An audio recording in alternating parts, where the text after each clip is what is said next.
muri kureba uriya mu mama hariya ndabona arimo gucuruza utuntu, ariko urabona ko hari umuntu ushobora kuba afite utubazo. Ngiye kumwegera ngira icyo namufasha gikeya naba mfite.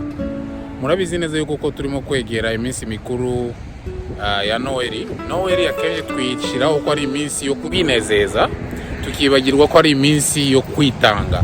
Ndaza gutanga ikiganiro cyane cyane uko mbyumva ngiye ku bintu bikenana na Noheli, ariko by'umwihariko reka twegere uyu mama tugire icyo tuvugana nawe, twibukiranya cyane ibyo Yesu yavuze muri Matayo, nkunda kubivuga cyane muri Matayo 25 guhera ku murongo wa 30, aho azatubaza cyane cyane ibintu dukunda kugira ubwoba bwo kurekura no gufasha abatishoboye. Reka twegere uyu mama turebe, ndimo kubona ameze nk'umuntu ushobora kuba utavuga, ariko araza kutubwira. Asigaye ni kuri dusangire, musangize n'abandi. Tunanashimira abantu benshi cyane barimo kugenda basangiza abandi ibyo tubasangiza, tunabakangurira gusangiza abantu urukundo ruturuka ku Mana. Reka tumwegere. What is this for? Oh.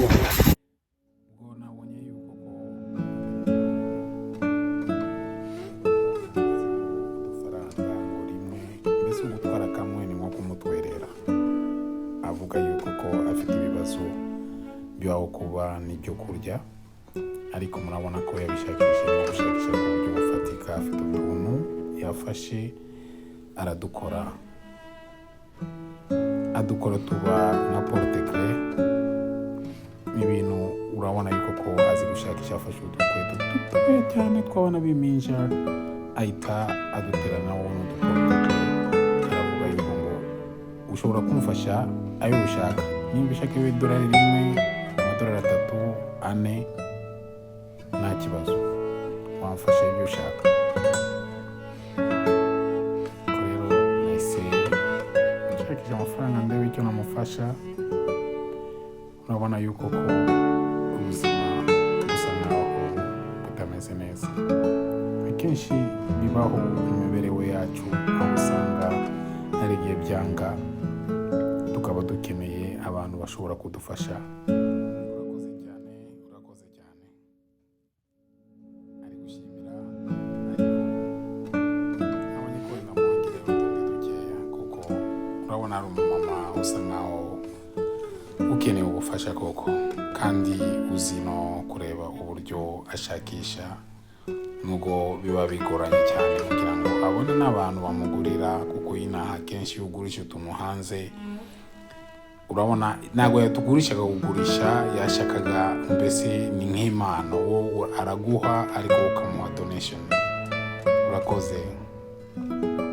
Atangiye kumbaza ngo nguhe, ndamubwira oya, genda udutware.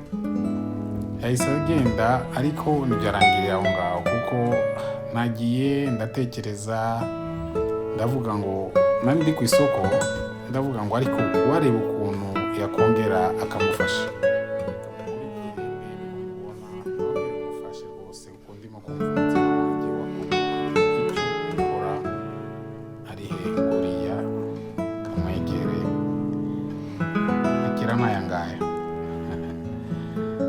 Umama mwiza cyane w'intwari, arambwira ngo aturuka kure cyane, ariko ntabwo azi uburyo ari bumbwire. Arimo gushakisha ikaramu, ngo rero yanditse ku kirahuri cy'undi umuntu ngo aturutse hehe, Houston ni umujyi uri kure cyane naho dutuye, ni amasaha 3 n'igice.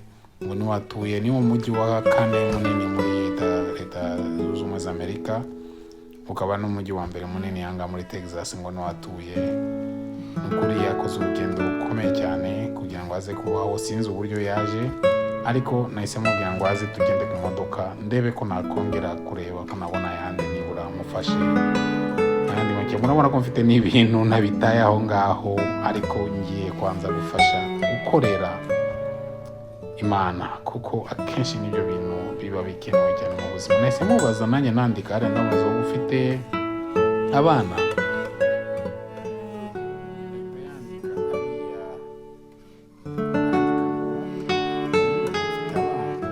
Yes or no?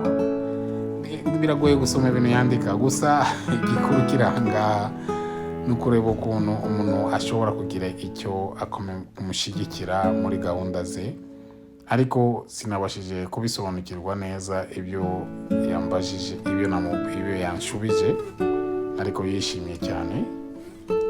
Ubwo rero nahise nandika nanone abana, children, arareba